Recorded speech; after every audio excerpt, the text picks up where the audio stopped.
It's a tornado right here. You need to get out of here. Get across. Go. You see these things on TV, but when you walk out and see it, wow. This is the real thing. This is ground zero. The tornado that tore apart Spanish Lakes. Oh my God. Killed 6 friends and neighbors. Alejandro Alonso was on the phone with his grandson. I called him back. I'm like, hey, take shelter, take shelter. He started screaming.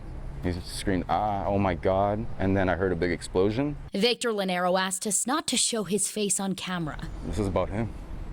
He lost his life.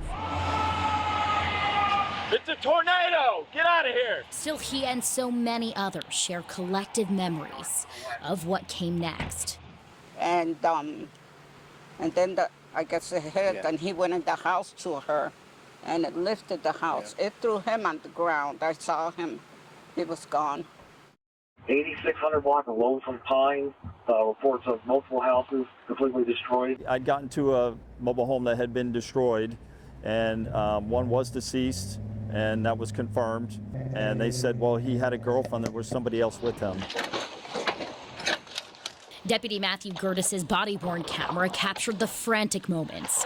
Rescuers rushing, digging through rubble for Alejandro's girlfriend, Mary Grace Vilamontez, barely spotting the top of her head under debris. The steel beam that supports the trailer had flipped up over. She was inside the trailer, and the whole thing had come down on top of her, and it was going across her lower back.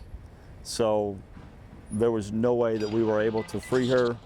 All we could do is try to comfort her, kept talking to her, let her know that we were there. It was a nightmare. Victor told us he rushed to Spanish Lakes that night. In the dark, he used a tree to get across the canal and into the community, now flattened and unrecognizable. I was tending to Mary by her side, and a gentleman had walked across the canal. He came across and he said, I'm sorry to bother you, sorry to bother you. I was on the phone with my grandfather, and I just heard a boom, and I'm trying to get to him, And I was like, absolutely, come on, come over. He came over, and he disappeared into the darkness. Kept talking to her, let her know that we were there.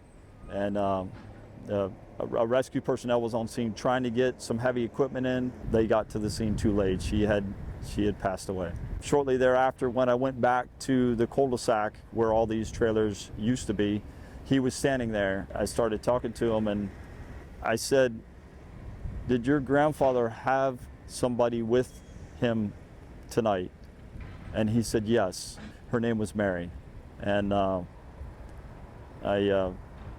just couldn't believe it, that I was with Mary, saw him come across, and I said, well, I can take you to your grandfather. He escorted me to his body, and that's where I was able to say my final goodbye, and I was able to confirm that it was him. Alejandro and Mary gone, the couple's Rottweiler Sheba was still missing. With Hurricane Milton still moving in, the search was called off until the next day. And as we're moving stuff, looking underneath a gap, we were sticking our heads underneath, and we saw what looked like, at first it just looked like a blanket or something, but then we realized, oh wait a second, is that a dog? And we saw its chest going up and down, and it was breathing. And the grandson was contacted, and I came in there, grabbed the dog, and I saw they had like an emotional moment, and it just felt good to know that that dog is actually going somewhere after that. A moment of hope in the midst of despair, something to hold on to when everything else was lost. You cry because you miss them. You cry because they're not there. But they're in your heart, and you got to know them, so you're lucky.